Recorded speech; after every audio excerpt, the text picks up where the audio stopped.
अलीपुर के तहसील हेडक्वार्टर अस्पताल में डॉक्टरों की गुंडागर्दी का एक और वाकया सामने आ गया। डिलीवरी के लिए लाई गई मरीजा के भाई पर बेईमाना तशद्दुद किया गया। मजीद जानते हैं मलिक आसिम की रिपोर्ट में। मुजफ्फरगढ़ की तहसील अलीपुर के तहसील हेडक्वार्टर अस्पताल में डॉक्टरों की गुंडागर्दी का एक और वाकया सामने आ गया। 4 दिन पहले रेस्क्यू के 2 एहलकारों को भी डॉक्टरों ने कमरे में बंद करके 1 घंटा तक महबूस किए रखा और तशद्दुद का निशाना बनाते रहे। गुज़श्ता रात 3 बजे डिलीवरी के लिए लाई गई मरीजा अमरीन को डॉक्टर और अमले की जानिब से तवज्जो न देने पर एमएस को शिकायत करने पर डॉक्टर और अमला आपे से बाहर हो गए और मरीजा के भाई मुनव्वर को बेईमाना तशद्दुद का निशाना बनाने के बाद पुलिस के हवाले कर दिया और मरीजा की वालदा और मरीजा को एक महबूस के लिए रखा और 1 घंटे बाद भी सरकारी अस्पताल में इलाज न होने देने की धमकियां देते हुए धक्के देकर अस्पताल से बाहर निकाल दिया।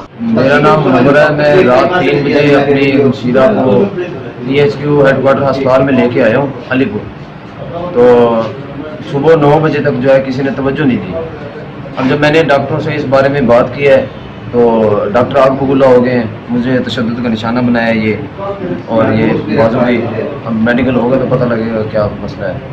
और मेरे पहले जब तक पुलिस नहीं आई मुझे भी, और मेरा छोटा भाई था मेरे साथ, मैंने उनको कहा कि मेरी हमशीरा को और वालदा को जाने दो ताकि हम प्राइवेट इलाज करा सकें। उस वक्त उन्होंने कहा कि हम नहीं जाने देते और उनको मुझे जाने भी नहीं देंगे। जब मुझे पुलिस लेके आ गई है वापस तो पीछे से उन्होंने धक्के दे के उन दोनों को बाहर निकाल दिया, मेरी वालदा को भी और मेरी हमशीरा को भी। वर्षा का वजीर आला पंजाब से नोटिस लेने का मुतालबा। कैमरा टीम के साथ मलिक आसिम, राज न्यूज़, मुजफ्फरगढ़।